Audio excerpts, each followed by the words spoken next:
Daddy, bakit ba ako nabulag? Kasi anak, premature baby ka nung pinanganak ka. 6 months ka lang. Si mami maagang nakapanganak kasi bumubukas na yung cervix niya. Ganun po pala? Oo anak, kahit naman bulag ka, kami magiging paningin mo, kami maggagabay sa'yo.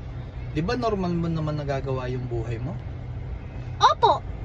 Dami ka naman talent, di ba? Opo. Nahihirapan ka ba dahil wala kang nakikita? Hindi po. Ano nararamdaman mo? Masaya lang po.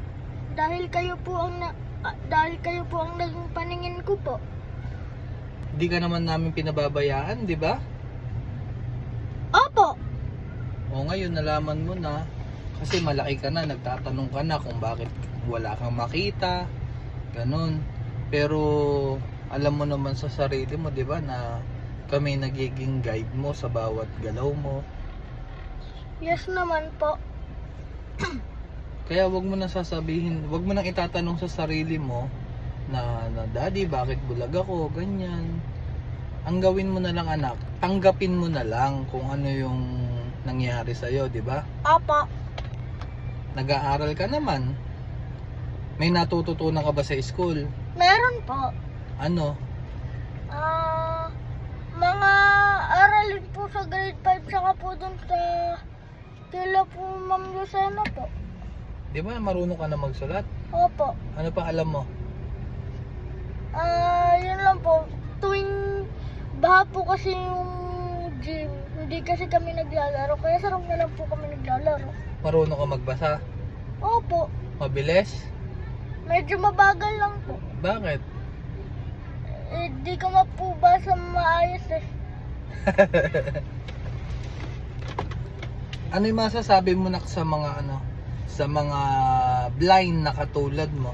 Ang masasabi ko lang, Daddy, huwag silang matakot sa gusto nilang gawin.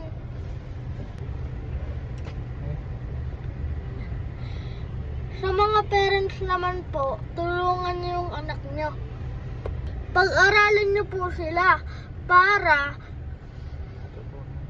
matutunan nila ang mga gusto nilang gawin. Huwag niyo po iintindihin yung mapapagod. Konting pahinga lang yan, lalakas na ulit. Tulad ko po, yung mga magulang ko po, hindi po sila napapagod sa paghatid sa amin sa school. Kaya madami po akong natututunan. Kaya sa tulad kong may kapansanan, mag-aral lang kayo ng mabuti. Tayo ang tutulong sa ating sarili. Kaya subaybayan niyo po ako sa aking mga video. Madami pa po akong i-share ng mga video at madami kayong matututunan. Follow niyo po ang aking Facebook page, Lily P. Vlog.